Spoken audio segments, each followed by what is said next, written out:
Do you like hip-hop? Of course. Who do you like? You know, I got to admit, lately I've been listening to a lot of Jay-Z.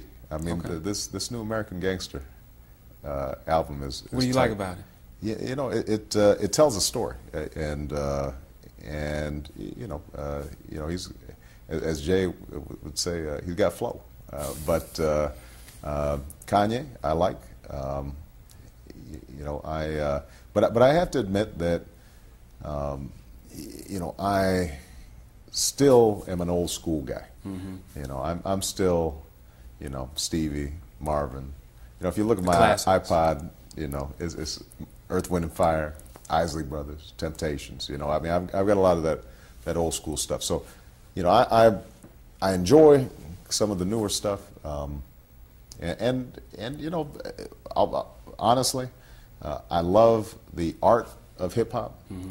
I don't always love the message of hip hop. Sure. You know, there are times where even on the ones that even with the artists I named, the artists I love, you know, there's a message that is not only sometimes degrading to women, not only uses the N-word a little too frequently, Mm-hmm. but also something I'm really concerned about is always talking about material things. You know, always talking about how I can get something. You know, how you know, I've got more money, more you know, cars, more. But let me ask you this though, Yeah. because I like where you're going is great, and I think that would there be space in your White House when you talk about education, when you talk about incarceration, the reality that hip hop can engage the very young people that you have to deal with education and incarceration? Would there be a place to explore how hip hop can be effectively used? Oh, absolutely. I don't think there's any doubt that it can be.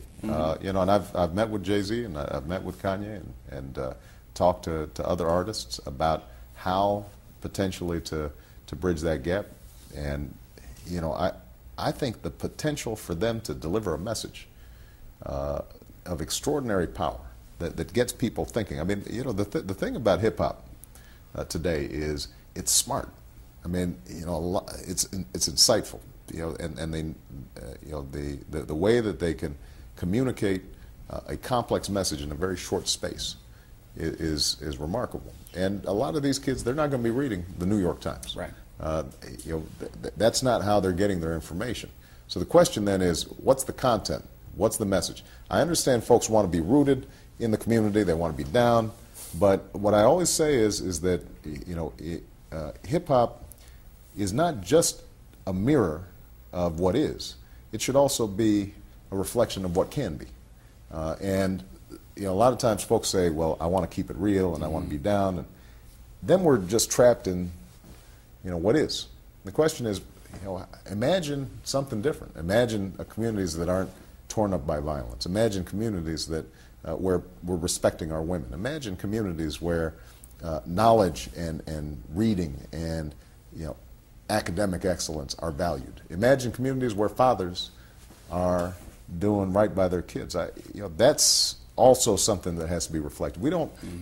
Art can't just be a rear view mirror. Right. You know, it should have a headlight out there. You know, So hip pointing hop to where we need to go. needs to have the audacity of hope. Audacity of hope. Thank you so much for your Appreciate it. time. Thank you. Enjoyed it. Absolutely.